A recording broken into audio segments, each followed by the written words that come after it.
Heavy metal, rock and roll. Welcome back to Control Part 43. In the last part, we did the Ashtray Maze, which is one of the most happening, hip, and fun, cool, awesome parts of the game. So much so that our character, main character Jesse, even acknowledged how cool it was. This is me screwing around with this current arrangement in order to, by randomization and happenstance, actually get the correct orientation. Source of the resonance in Slidescape 36.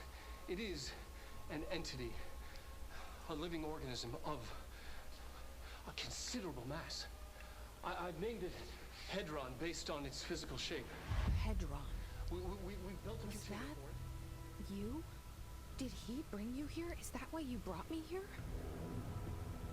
It's a jellyfish. You're here. Hey, Polaris. You're here. I have to touch you. I know you.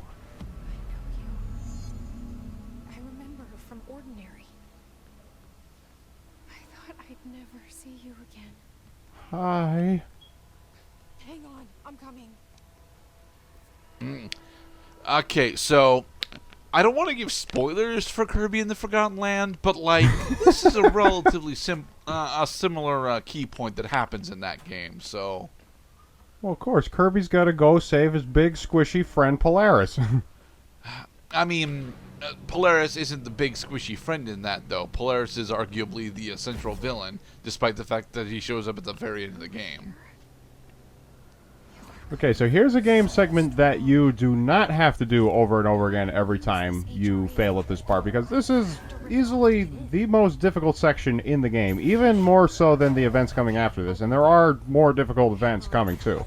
But this is on another level of difficult. It takes a lot of learning, a lot of trial and error, and a lot of appreciation that the game will let you save your progress along the way. Here we go. The Hedron multi-stage Mook encounter. Hi. I made it.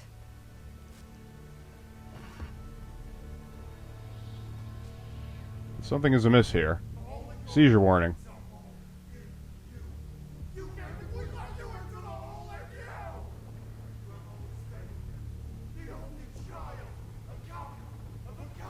So yeah, the other half of Polaris is inside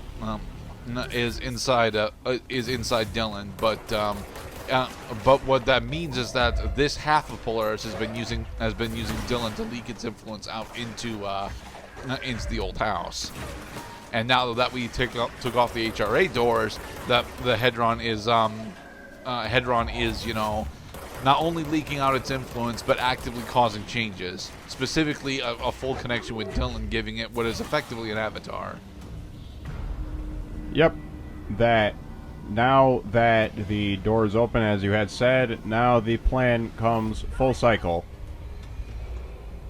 Jesse, Polaris has been... you don't want this to go to hell. If Dylan loses his connection to Hedron, he's going to die.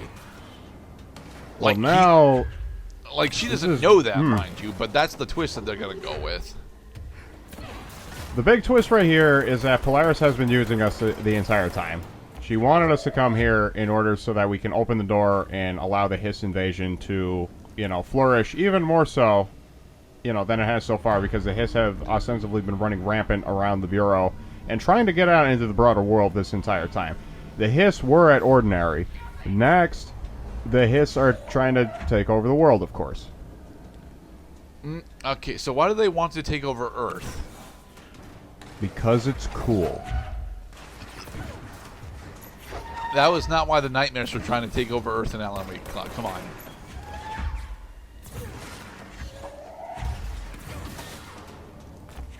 And hell, were the Nightmares actually sentient enough to have a goal in Alan Wake?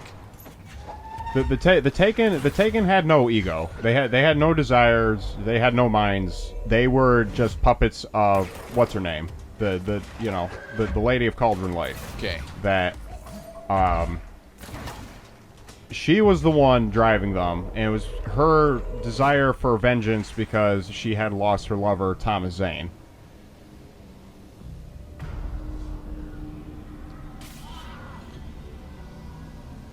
Okay, move the siphon. So what's difficult about this Mook Rush? It's not difficult yet. Okay. if you made it this far, well done. You have just unlocked a checkpoint. So now, when you die, you don't have to take off those 3 siphons again. You can just proceed to the next stage. The next stage is up over here. As you complete each stage, we have to deal with more you get a range checkpoint. explosives, sure, but you know, with multi-launch and our ability to regain energy whilst preparing for multi-launch, that's probably not all that difficult to deal with our current combat skills. Right now, it's not that bad. The enemies are on one platform. There's relatively few number of them, and they're not really that tough. A lot of light guys. Also, they're barely engaging you. Right, and even when subsequent waves spawn, there are still not that many of them to constitute a real threat. Just try not to get blindsided. And fall into pits. And I fell off the platform. Okay, so there you go. Lesson number 1. Don't fall off the platform. Registered. Now go to the right, and you can go right back to this second stage of the Hedron Containment Chamber Mook Rush. You also have to start the Mook Rush from the beginning of the stage that you're on. It does not save your progress as to how many enemies you killed. You have to kill them over again. Well, that's because you know, thematically, Hedron has the ability to spawn in as much hiss as it can, you know, have control / influence over. I mean, this is where Hedron is the most strong, is the most powerful. So.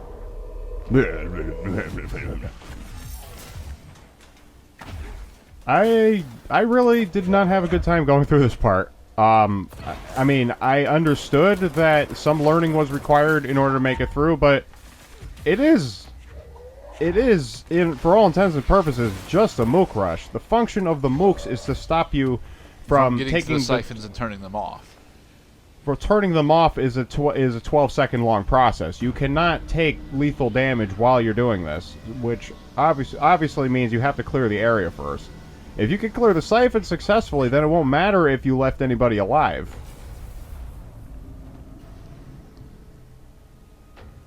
Okay, and now we're at the third stage. You're following along, everybody. Every time you clear the siphons, you got a checkpoint. You go to the next stage. But the route that you have to take in order to get to the latter stages is getting longer and longer and all the more frustrating every single time you get a game over during this part. No, but with how sparse they're being with combat for this part, I don't really see. Okay, you did just lose 1/3 of your health from a sniper round, but you know, now that you know that there's a sniper, you should be focusing on him, Mr. Passcloud. Okay, there's a named adversary now. Now you get into the heavier armored enemies because we're getting to the latter stages of the Hedron Containment Chamber Mook Rush. Tougher enemies, more numerous enemies. Don't get in the middle of the arena. Always keep the enemies at your front and never at your back. Also deal with the sniper. Yeah, you're going to want to do that at some point. Okay, boom. Game over number 2. That one was enemy related. Now, I don't let's think so. go I through. think that was you. No, I think that was you focusing on the heavier enemies that weren't actually all that much of a threat in comparison to the sniper that you just left alone for 2 minutes. So not only did I cut out a 45-minute long loading screen, it also takes you 45-second long loading screen. I also cut out a. You got to do the Dark Souls run-up, basically. Dark Souls was famous for making you have to go through a gauntlet route just to get to the part where you keep dying in the first place. Which means that every time you die, part of the punishment... You can go take him down as one of your first targets here. You know, get him. Eventually. You just gotta stay in control. Maintain. Don't get frustrated just because the game is hard. It's supposed to be hard. We are near the end. I don't know if I call this actual hard though. I'm pretty sure that this is just you not having. I'm pretty sure this is mostly you not having good target discipline. Like if you take down the sniper up there, you can use that as an advanced point in order to actually, you know, deal with a lot of the weaker enemies. For the current wave, there are multiple waves on each stage. The second, we've seen the second wave of enemies spawn in. They're still all down here. Yeah, and then once all these guys have been reduced to a certain number, then the next wave spawns, and they can spawn all around me.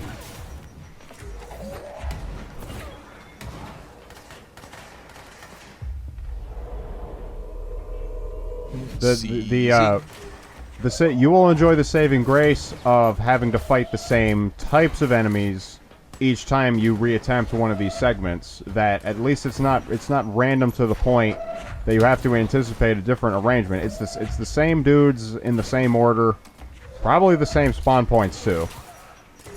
So you do it enough times, you learn where everybody is, you know how to get through it, and boom, we have just cleared the path to get to this siphon. Sniper. Oh, he can't kill me now. Mind you, he's not actually engaging with you anymore, but yeah, he's still there. Okay, and now Hedron lifts up a little bit more. The level layout changes, and now we're at you stage just ignore 4. the sniper because now that you've removed the siphon, the encounter finishes. Yep, the game saves, and you got to use levitate/dodge in order to cross this really long chasm over here. Other dude on your right. I'm gonna get you. As soon as I get my targeting reticule, I'm gonna get you. Staying still. Yeah. Fuck yourselves. I'm in control here. I'm the boss. Poof, poof, poof. The intrusive pattern.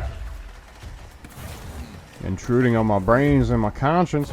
Oh, we got some big boys now. There are 2 big boys on the 2nd level. Okay, and not a lot to block the hits. As those are shielded telepaths, they are actually doing a launch at you. So yeah, it's one of their favorite things to do is launch. Using this time to get behind the siphon itself and use that as your staging ground. It's a bit too far up.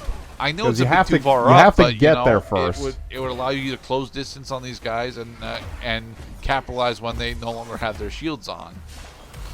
Well, here's a place where I have cover. Is right underneath the ledge where they're standing. Let's see how if you lose vision on them, then you don't know when the safety is when you can actually move forward and attack. All right, that guy on the right's about to throw. All right, payload is gone. Try target it. No, Pascal. Target just one at a time because they have shields. You have to wear down the shield first, and then you can actually damage their health bars. Okay, he's having an attack of stupidity. All right. No, it looks good, right? Like there are only 2 guys left. I should have this in the bag. But neither of you are in positions where you can actually engage with each other. Poof. All right, here it comes. Look out! He's got position. All right, he threw the last payload. His shield is down. He's repelled for a moment. Only for a moment, though. Oh, shit. That's where he went. He went behind me. These guys are smart.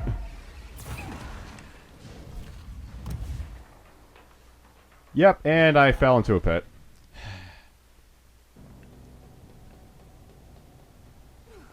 Right, so after about 2 minutes, here we go to try the final stage of the Hedron containment. There's really only 4. There's effectively only 4 waves. Stages. There are waves inside of the stages too.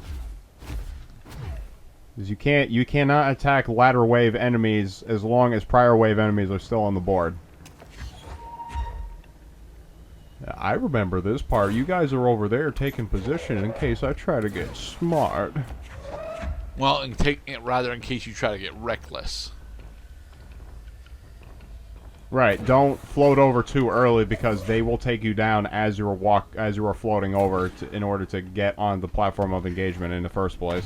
Okay, here we go. Try this once again. 2 big boys, and I couldn't take down either one of them because they hadn't spawned in yet. Exactly. Well, now they spawned in. Okay, got you. Fuck yourself. Oh, he's actually throwing the satellite dishes themselves. What a guy. God Ouch. damn it. The butthurt is real. Oh, it is very real at this point. I am pissed as hell and I couldn't take it anymore. Well, I'm glad it only took me one additional attempt in order... Well, did it take me... No. I think it took me... There was definitely an attempt or two that I had cut out during this part. It probably took me about a half hour to do this segment. Also, considering that we're not counting the times when I'm just loading the game and doing the Dark Souls boss run-up. This is a bitch. Mostly because your target discipline is shit. You keep switching targets between the shielded enemies.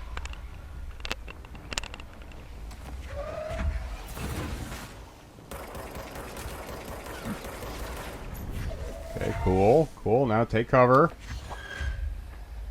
If he cannot get the object to connect on a direct, clear air pathway, he can't deal damage to you. Now let's see if he comes down the ledge again, because that was a big mistake. We're not catching him come down the ledge that time. All right, now get your 3 objects. Wait until your bar is half full, and then get the 3rd object. Very good. All right, one shielded enemy is down. Just got. All right, so now this is a piece of cake now. All right, we're in the clear. We did not get this far on the previous attempt.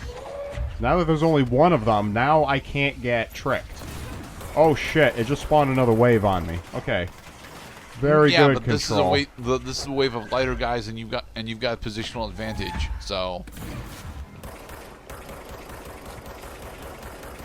dear God. Bunch of ritual impulses. No! My victory! You are fine. My victory's assured. Also, another dude to your right. Stay awake. Fuck yourselves. With rope. You hit God. your own recruited dude. There. Now, deal with the siphon. Oh, we got flyers. Okay. Yeah, these guys are a piece of cake because they have no fucking health. Mind you, they're also effectively immune to launch, so.